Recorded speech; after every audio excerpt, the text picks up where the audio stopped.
مولانا ابوالکلام آزاد رحمۃ اللہ علیہ کا میں مضمون پڑھ رہا تھا تو انہوں نے فرمایا، انہوں نے لکھا، وہ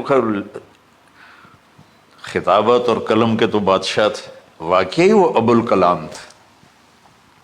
انہوں نے لکھا کہ اللہ نے چھری کے لیے چلنا طے کیا ہوا تھا، اللہ نے چھری کے لیے چلنا طے کیا ہوا تھا۔ جب اسماعیل کو لٹایا گیا تو اسماعیل کو کھینچ لیا، چھری کو روک دیا۔ جب میرے نبی کے والد حضرت عبد المطلب جب زمزم کا کنواں کھود رہے تھے تو باپ بیٹا تھے، حارث اور عبد المطلب، تو تھک کر کے ایک دن کہنے لگے یا اللہ اگر تو مجھے 10 بیٹے دے گا نا تو میں ایک تیرے نام پہ قربان کروں گا۔ اللہ نے 15 دے دیے۔ جو وہ سارے جوان ہو گئے تو ان کو اکٹھا کیا، بچوں میں نے تو منت مانی تھی، تو انہوں نے کہا ابا جان آپ جس پہ ہاتھ رکھیں گے ہم تیار ہیں، کیا اطاعت ہے۔ تو کہنے لگے نہیں میں قرعہ ڈالوں گا، جو اس زمانے کا طریقہ تھا وہ تیروں کے ساتھ۔ تو حضرت عبداللہ کا قرعہ نکل آیا، حضرت عبداللہ سب سے زیادہ محبوب، تو انہوں نے ہاتھ پکڑا، چھرا اٹھایا۔ عمر بن عاص رضی اللہ عنہ کے والد عاص بن وائل ایک بہت بڑا کام کر گیا، وہ سامنے آگے کھڑا ہو گیا، کہنے لگا یہ کام نہیں ہوگا۔ انہوں نے کہا یہ سردار کا بول ہے، کہا آگے بھی سردار کھڑا ہوا ہے، میں یہ ظلم نہیں ہونے دوں گا۔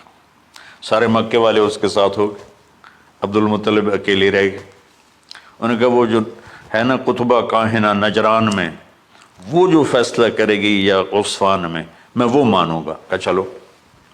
تو عصفان یا نجران گئے قریش مکہ کے سردار، تو اس کاہنہ عورت، جیسے آج اس زمانے کی جج ہوتی تھی، مرد بھی عورت میں، اس نے کہا کہ تم لوگ قتل کا معاوضہ کیا لیتے ہو؟ کہ 10 اونٹ۔ کہ اچھا ایسا کرو، ایک تیر پہ لکھو عبداللہ اور ایک پہ لکھو 10 اونٹ اور قرعہ ڈالو۔ اگر اونٹوں کا قرعہ نکل آئے تو جتنے اونٹ لکھے ہیں وہ ذبح کر کے عبداللہ کو چھوڑ دو، اور اگر عبداللہ کا نام نکلے تو ہر دفعہ 10 اونٹ بڑھا دو۔ تو وہ سارے بڑے خوش ہو گئے۔ تو عبد المطلب نے احتیاطاً 100 اونٹ پہلے کھڑے کر لیے صفا کے ساتھ، اور حرم شریف میں اکٹھے ہو گئے، اور وہ جو تیروں سے کرتے تھے تو الانصاب غالباً اس کو کہتے ہیں، ایسا ہی ہے نا؟ ہاں۔ تو وہ 10 اونٹ عبداللہ، اس نے جو قرعہ اندازی میں والے جو پھینکا تو نکلا عبداللہ، تو وہ 10 اونٹ اس نے پہلے الگ کھڑے کیے تھے تو 20 کر دیے، پھر قرعہ ڈالا تو عبداللہ، پھر 10 اور کر کے 30 کر دیے، پھر قرعہ ڈالا تو عبداللہ، پھر 10 اور کی تو 40 ہو گئے، پھر قرعہ ڈالا تو عبداللہ تو 50 ہو گئے، پھر قرعہ ڈالا تو عبداللہ تو 60 ہو گئے۔ مکے والوں کی آنکھیں پھٹنے لگی، پسینے آنے لگے۔ پھر قرعہ ڈالا عبداللہ تو 70 ہو گئے، 80 ہو گئے، 90 جب ہوئے تو سب کی آنکھیں باہر نکل آئیں کہ اب پیچھے تو اونٹ ہی ختم ہو گئے۔ تو پھر قرعہ ڈالا 100 پر تو نکلا 100 اونٹ، تو سب نے نعرے لگائے۔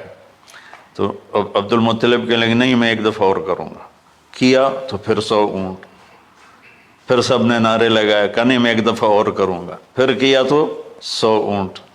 تو پھر عبد المطلب نے حضرت عبداللہ کو آزاد کیا، 100 اونٹ خود ذبح کیے۔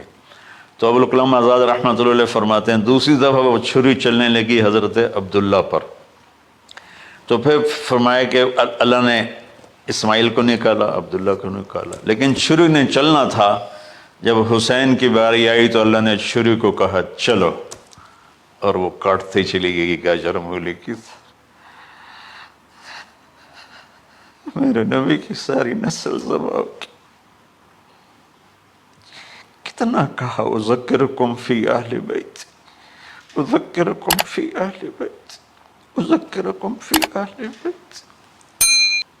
صرف 60 سال بعد امت نے 89 سمیت 72 انسان ذبح کر دی،